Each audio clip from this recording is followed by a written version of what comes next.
வணக்கம் நண்பர்களே, நான் உங்களுடைய மீனவரின் நீதியின் குரல் ஜவஹர் பேசுறேன்.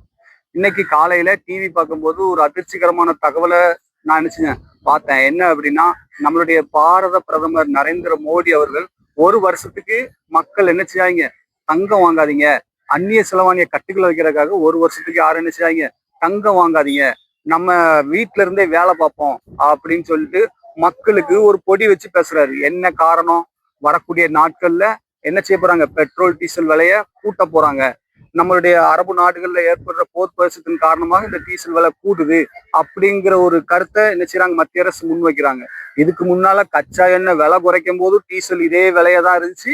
இப்ப டீசல் கச்சா எண்ணெய் கூடும் போது மட்டும் நீங்க டீசல் விலையை கூட்ட போறேன் அப்படிங்கிறீங்க.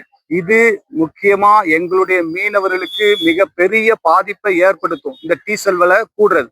ஏன்னா அதுலயும் முக்கியமா அந்த தூத்துக்குடி மாவட்டத்தில் உள்ள விசைப்படகுகள் அதிகமாக என்ன செய்யும், பாதிக்கப்படும். ஏன்னா தூத்துக்குடியில இருக்கக்கூடிய விசைப்படகுகள் ஒரு நாளைக்கு 1985 சட்டப்படி காலையில 5 மணிக்கு போயிட்டு நைட்டு 9 மணிக்கு வரணுங்கிற ஒரு கட்டாயத்துல இருக்கிறபடினால ஒரு போட்ல சுமார் 1200 லிட்டர் டீசல் என்ன செய்யுது, செலவாகுது. இதன் காரணமா தூத்துக்குடியில ஒரு 250 போட் இருக்குன்னா எவ்வளவு டீசல் செலவாகுங்கிறத நீங்க யோசித்துக்கங்க. அப்போ இதனால பாதிக்கப்படக்கூடியது முதல் நபரா எங்களுடைய மீனவர்கள் தான். இந்த டீசல் விலை கூடுறதுனால பாதிக்கப்பட போறாங்க. ஏற்கனவே தூத்துக்குடியில இருக்கக்கூடிய விசைப்படகு மீனவருடைய வாழ்வாதாரம் மிகவும் ஒரு கேள்விக்குறியான ஒரு நிலையில இருக்கு. விசைப்படகு தொழில் அழிஞ்சு வரக்கூடிய ஒரு சூழ்நிலையில இருக்கும். அப்படி இருக்கும்போது மத்திய அரசு இந்த டீசல் விலையை கூட்டுனாங்க அப்படின்னா மிகவும் பாதிக்கப்படக்கூடியது எங்களுடைய மீனவர்கள். அதனால நம்மளுடைய மீனவர்கள் ஒன்றிணைந்து மத்திய அரசுக்கு நம்மளுடைய கண்டன குரலை என்ன செய்யணும், எழுப்பணும். எங்களுடைய வாழ்வாதாரம் பாதிக்கப்பட போகுது நீங்க டீசல் விலை கூட்டுறனால, அதனால டீசல் விலையை கூட்டக்கூடாது அப்படிங்கிற ஒரு கண்டனத்தை வலுவா நம்ம என்ன செய்யணும், பதிவு பண்ணணும். நம்ம எல்லாரும் ஒன்றிணைந்து இந்த மத்திய அரசுக்கு இந்த கண்டனத்தை நம்ம என்ன செய்யணும், பதிவு பண்ணணும். நீங்க டீசல் விலையை கட்டுக்குள்ள வைக்கிறதுக்கு விலை கூடுனா டீசல் விலையை கட்டுக்குள்ள வச்சிடலாமா? டீசலை குறைக்கிறதுக்கு என்ன வழி? அப்போ தூத்துக்குடியில ஒரு தொழில் மாற்றத்தை கொண்டு வாங்க, விசைப்படகுகள்ல தொழில் மாற்றத்தை கொண்டு வாங்க டீசலை குறைக்கிறதுக்காக. தூத்துக்குடி அதாவது தமிழ்நாட்டுல மற்ற மாவட்டங்கள்ல இருக்கிற மாதிரி தூத்துக்குடி விசைப்படகுகளும் தொழில் செய்ய அனுமதிங்க.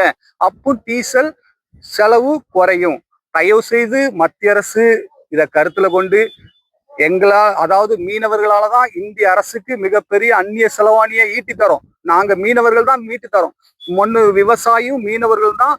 இந்திய அரசனுடைய முதுகெலும்பா இருக்கக்கூடிய எங்களை நீங்க வஞ்சிக்காதீங்க. தயவு செய்து இந்த டீசல் விலையை கூட்டுற திட்டத்தை கைவிடுங்க. அப்படி கூட்டுனீங்க அப்படின்னா மிகப்பெரிய ஒரு கண்டனத்தை நாங்க உங்களுக்கு தெரியப்படுத்துவோம். நம்மளுடைய மீனவர்களும் சுதாரிச்சுக்கிட்டு அனைத்து மீனவர்களும் ஒன்றிணைந்து இந்த டீசல் விலையை கூட்டக்கூடாதுங்கிற ஒரு கண்டன குரலை எழுப்புவோம். நன்றி. நான் உங்களுடைய மீனவரின் நீதியின் குரல்.